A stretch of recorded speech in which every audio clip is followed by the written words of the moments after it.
Alright, big brother, let's get you a GK200 base built, my man.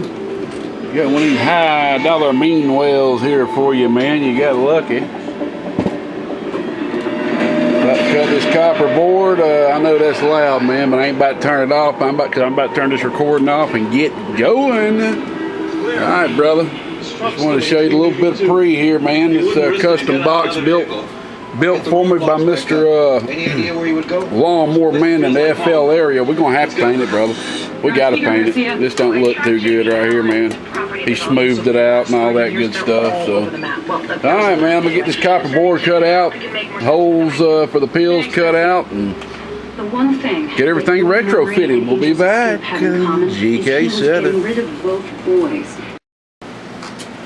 Alright, brother. Got your board halfway done. Got it mounted to the heat sink we're going to be using, to where it's going to be fitting in here just like this. Okay, got the holes already done to mount it. Holes already drilled, and I've got all the holes already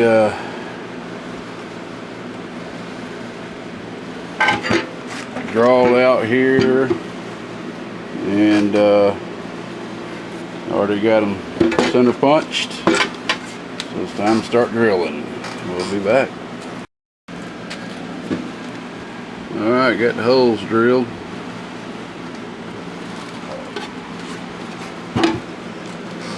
Doing boxes like this reminds me of Mr. Tech 9. My homeboy, Mr. Tech 9. There is at least twice, if not more, the amount of labor in having to do this. Now, if you had to actually bend the box like old Tech 9 does, you get more labor in preparing than you actually do building. Alright, now I just got to drill the pill holes, and I can go ahead and collaborate all the parts together and get this box painted and get it put together. And while it's drying, I'll be building the board. So we'll be back. Alright, brother, got the holes drilled out for the pills, tapping them now. And I'm going to take this on in and give it a cleaning. I still got to drill the holes to mount the supply. And I can start painting the box, man, and start populating the board. On to the next. Alright, brother. Tell you what, man, he's got a little bit more labor in him than a case already built, but it's fun to do one of these every once in a while. So I got them all cleaned up, man. Scrubbed them down real good before we apply any paint to anything. Oh yeah. Some thick aluminum too, boy. Can't remember exactly the thickness of that. I think it's a little bit bigger than .063 if I'm remembering correctly. Alright, man, we're going to go splash some paint on this. You gotta put the special coat of a primer on there first so it'll stick good. Alright, boy, I done worked me up a sweat too. While that's drying, I'm going to start putting together the amp board. Peace! Alright, brother, got them all painted here. Still got to drill some holes for your radio so you can hook your radio up to it as well. You reminded me about that. And the paint job turned out great. It's kind of a sparkling darker blue. And here's the amp board all finished up, ready to go. It's ready to be mounted. The only thing I got to add is the tuning, the trimmers, and one or two other small things. Got both the coaxes here ready to go up to the variable, and we'll ground the 100 ohm through the shield of these back over to there, or I may just ground it to the case. We'll see. But anyway, just wanted you to see a little step by step on to the next procedure. You got to stand off for your towel. In this together. It isn't something where I'm telling you we're in this together. So I feel like we're together. And we're together. You did this. It's a spiritual. All right, big bro. I'm getting this thing put together, man. I about got all the plumbing done. Shout out to Mr. Tech 9. I always like the way he said the plumbing. Hey, plumbing carries water. This type of plumbing carries electrons. So anyway, we about got this thing wired up, man. Just one step after the next. I gotta get the preamp right here put in. Nothing special. The old regular old preamp. Definitely not a GK pre by no means. I'll be getting them boards to put inside amps here pretty soon. A few weeks. Oh. Yeah.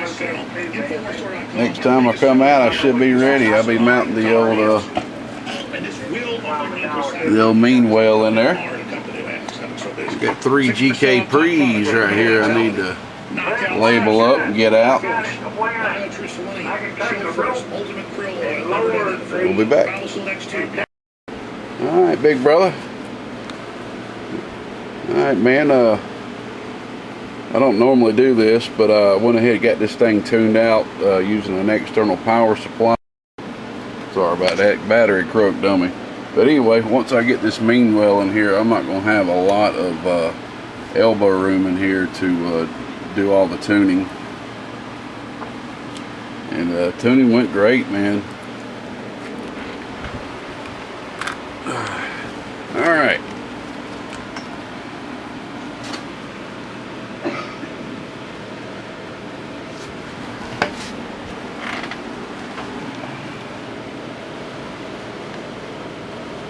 You got it right there about 13.9, 14 volts.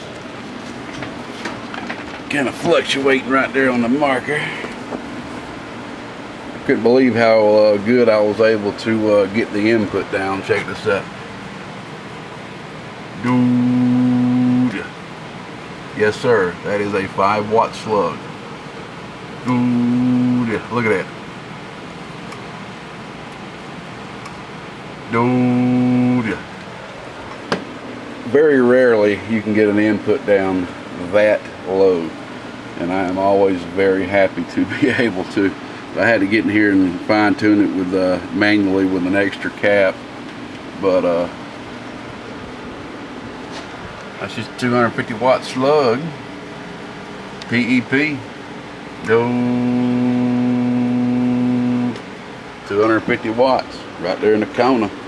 That's just hitting it with the bench radio, 3 watts bird.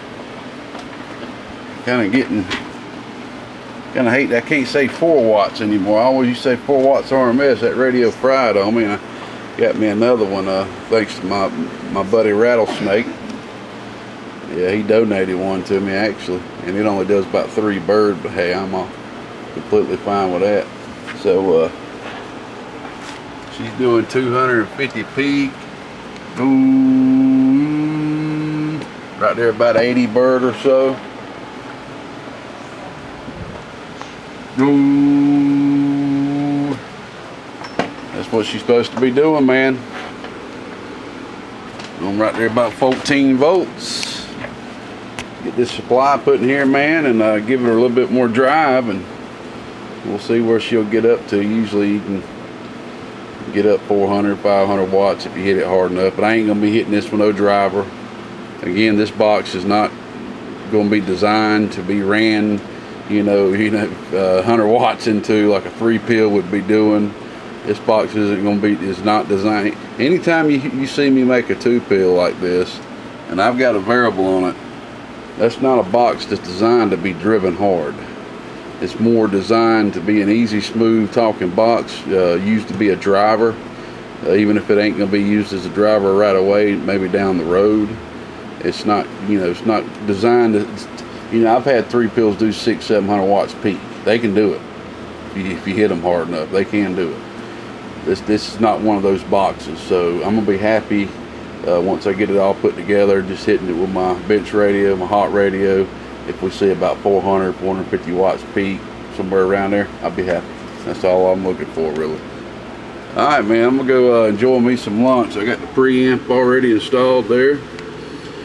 Got the sideband delay switch. That is just for a delay. This is still Class C, but you can talk SSB on 11 meters if you want to. Ain't nobody gonna know a dang difference. If you're gonna take this out on the hand bands or something, I would have added bias into it right there. And you still got to hook up. I'll have all that hooked up from the supply for you to run your radio in the back. Variables hooked up. Actually, I don't know why I did this, but I installed the variable upside down. So when I first keyed it up, you know, down was up and up was down. So I quickly figured out, even how long I've been building boxes, which is nowhere near as long as some of these other guys out there, but about 10 years now. Even that long, I still do simple stuff like that, hooking up LEDs backwards. It's just the name of the game, man. Alright, we'll be back, like I keep saying. Alright, my man. Got all this right wired up, man. It's kind of a tight space back here. It's kind of hard to make all these wires look all pretty and everything, but that's just how it is when you got tight spaces. But I went ahead and put this tree right here, back here for the AC coming in. Make it a little easier on me too. Sometimes when you build base boxes, you can mount the supplies and wire up the supplies while they're mounted, but in this case didn't have enough room, so I had to do it in a way that I could put all the wires on the supply and mount it, then wired it up. You see what I'm saying? So that's why I went ahead and put that tree.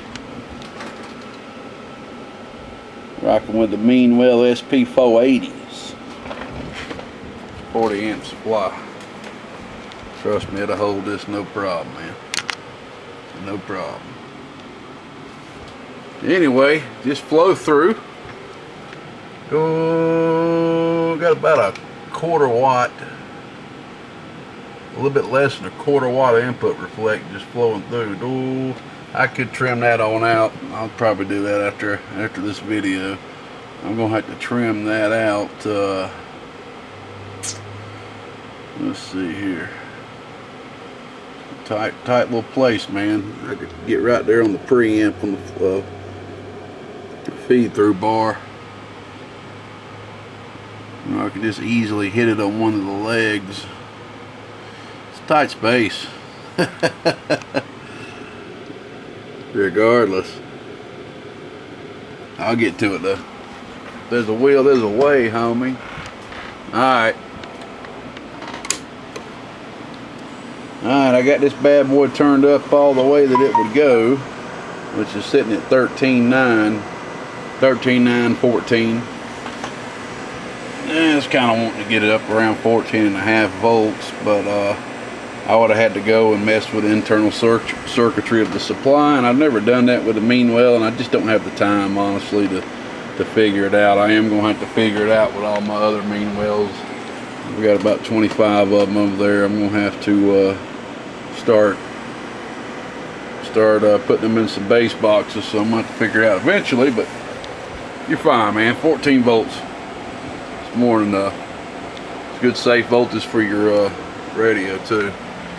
250 watt slug, PEP. No, so she's still doing the same amount. Ooh. Take a look at the volt drop here. Can we get that focused in there? Ooh, that thing ain't hardly dropping nothing. Ooh.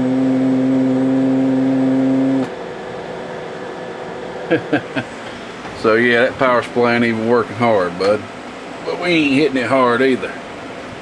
Where we at bird wise? Ooh, right there, a little bit, about 80 bird. Because my other 1,000 watt slug probably showing about 100. I got like or about 90. I got about a 10 bird differential from both these slugs. I like to use the weaker one. I'd better show less watts the more. I like boxes to get the people. So it shows more power than you showed me on the bench. But alright, man, I'm gonna get this side on here. We'll come back and finish and finalize this video and give it a little bit more drive. I'm gonna plug my radio up right here in the back. I'm just gonna unplug that right there and plug it right here in the back and run my radio on at the same time so we can see all that running. But for right now, I'm headed in the house, man. Just in case anybody wants to know when this was recorded, there are crazy riots going on all over the goddamn place. That'll give you an idea when this was recorded. Who knows when you'll finally see it, probably about a month from now when I get caught up. Because all these videos I've done in the last 2 years have been private to help control the amount of people contacting me for work, because I ain't taking in none. That's why. This poor fella right here been waiting a good minute just for a little simple 2-pill bass. I hate it, man. I really do. It ain't gonna happen no more though. I'm only gonna take in about 1 or 2 projects at a time. Once I get caught up. Let you see how I walled that off. It's a piece of copper right there. I went ahead and painted the copper the same color as the box. Keep that airflow where it's gonna be forced out here. You got the fans for the power supply right there, so it's just going to shoot right there, force up under the heat sink out there. But you ain't gonna have no heat hardly coming from the supply. Alright, we'll be back. Alright, brother. We all done. Got your fan on there now. Thing's sitting right there at 13.9. 13.9, 14 volts. Two good safe operating voltage for these HGs. I went ahead and put a 500 watt slug in because it was pegging out to 250 on peak. This is still the bench radio, 3 watts RMS drive. Bumping in about 18 watts peak, I guess. 500 watt slug. Reading the middle scale. Oh, right there about 280 watts PEP. Input reflect still pretty much virtually flat. I'm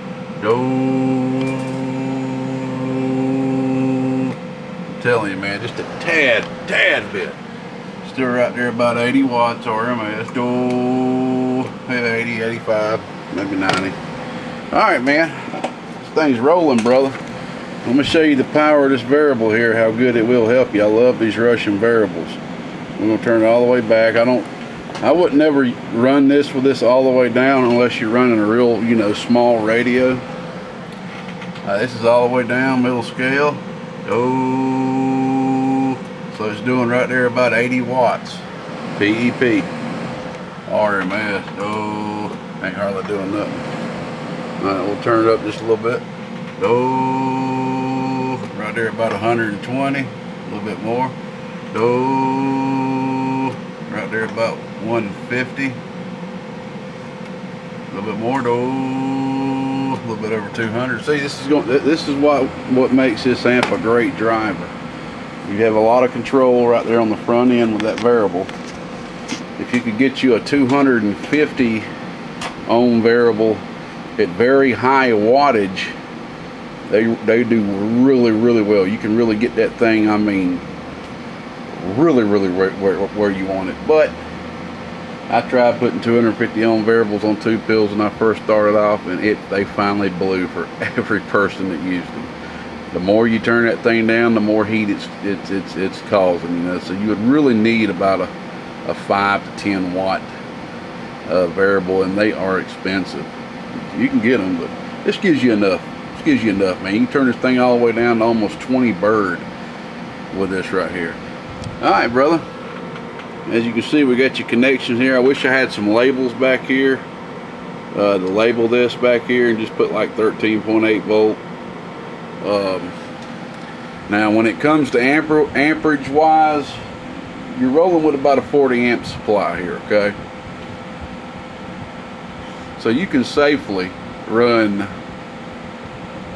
probably a decent dual final radio if you wanted to. Main thing you want to do is look at your voltage drop on the front.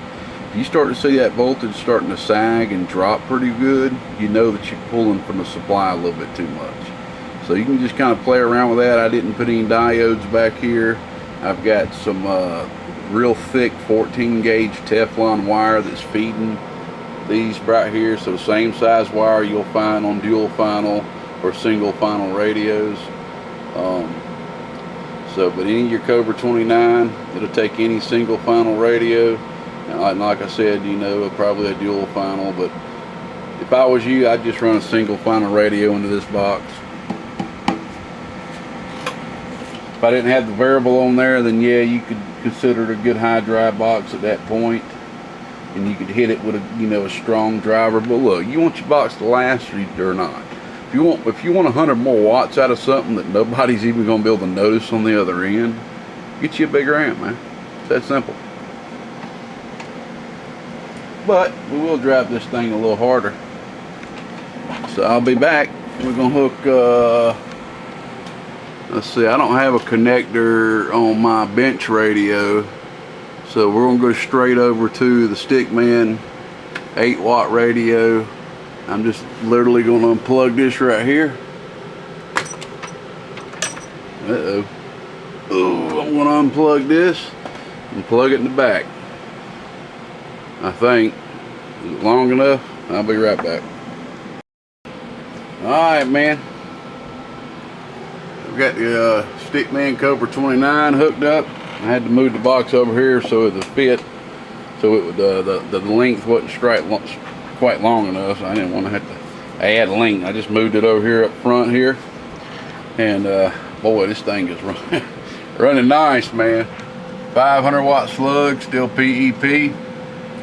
Here's what about 35 watts PEP gives you. Ooh. Right there about 450 watts. Ooh. Right there about 180 bird. If this thing was sitting on 15 volts, man, it'd be doing 200 bird all day long. Alright, I just want to kind of creep back here and see if this voltage is dropping at all when I audio it. Ooh, no it's not.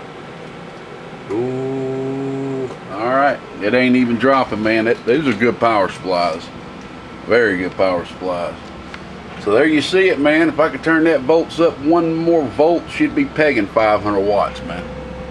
This is almost equivalent to a 3-pill, how much I'm driving this thing. Ooh, almost 500, about 450, 460 bird. Ooh, ooh, right 160, 180 RMS. Alrighty, like I said, this thing ain't made to be a big power monster, man. If I didn't have that variable on there and all that, she'd be doing 200 bird no problem. But she is working great. I'm happy. I'm very happy. So you're looking at pretty much 250 to 280 on the low drive radio. Right there about 450, a little bit over 450 on the Stickman. All right, man. Real quick, how do we know if we're overdriving something? How do we know? All right, I'm running low dead keys here. Okay. I'm running real low dead keys here. I keep them pretty dang low. I would have to hook my other radio up to just show you real quick, but here. You know, that's one thing I just thought about. I really should probably put another switch in the front to turn the amp off, so you could run the power supply by itself if you wanted to power your radio without the amp on. You see what I'm saying? So you just power your radio in barefoot mode. But I didn't think about it. I probably should have. I could even have put a little switch back here to turn the internal relay off so you could run the radio barefoot going through the radio. That ain't no big deal, man. I'm pretty much guessing you're going to be running this amp all the time when you got it hooked up anyway. But that was a cool idea, man. Cool idea. So, how do you know if you're running something too hard? Well, first you gotta have a meter. You need an RMS reading watt meter.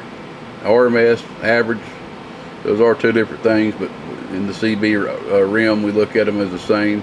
You need an RMS, or average reading watt meter. If you are swinging backwards, you're either overdriving the amplifier or you do not have enough headroom in your radio, meaning you are not swinging enough forward RMS power. So you've got to have a certain ratio of forward RMS swing to actually swing forward and not saturate your transistors.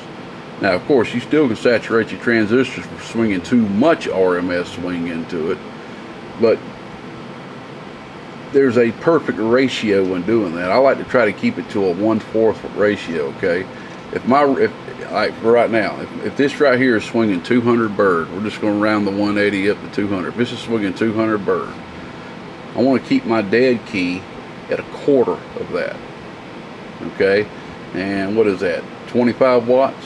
If my internal math of my scrambled brain tells me correctly, is that right? So if I can key this amplifier right here, and this amp is dead keying 25 watts on the fly, and I'm swinging 200, that's a good ratio.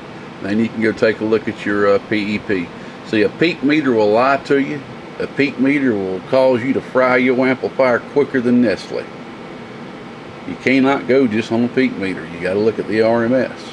All right, like right now, if you look over here at the RMS, I'm gonna turn this right here off.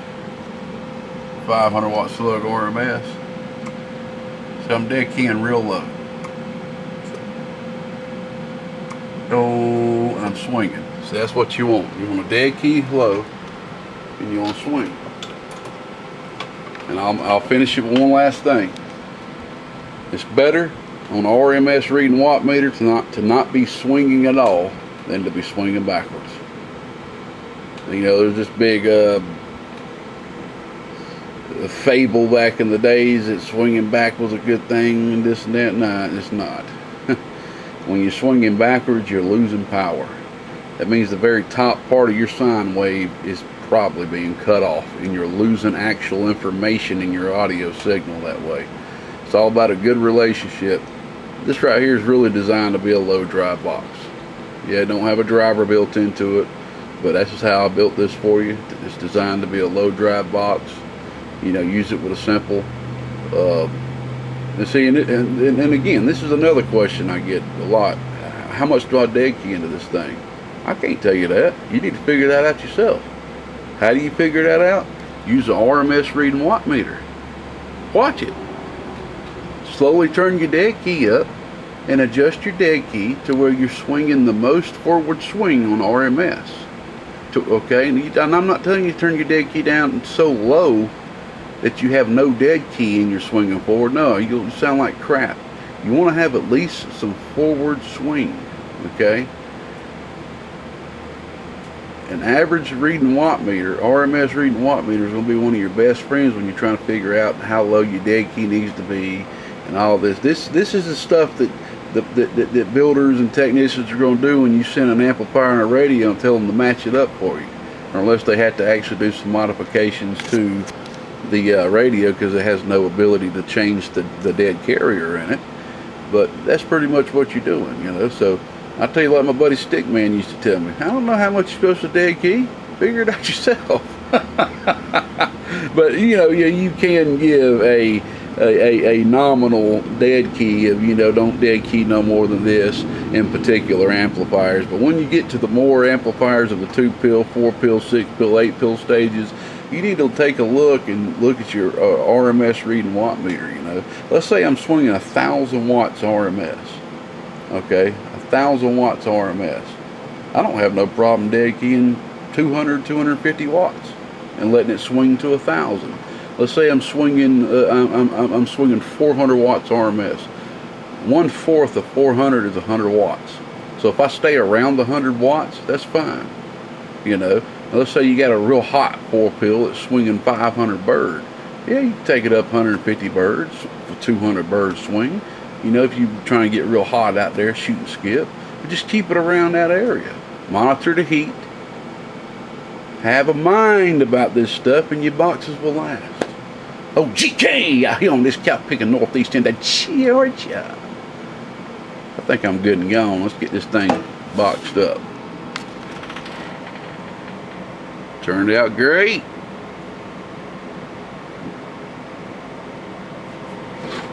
Quite a bit of labor having to drill all the holes and everything, but it turned out great, man. I like these little 2-pill basins. One day I'm gonna build my goddamn self one. We'll see you. Bye-bye.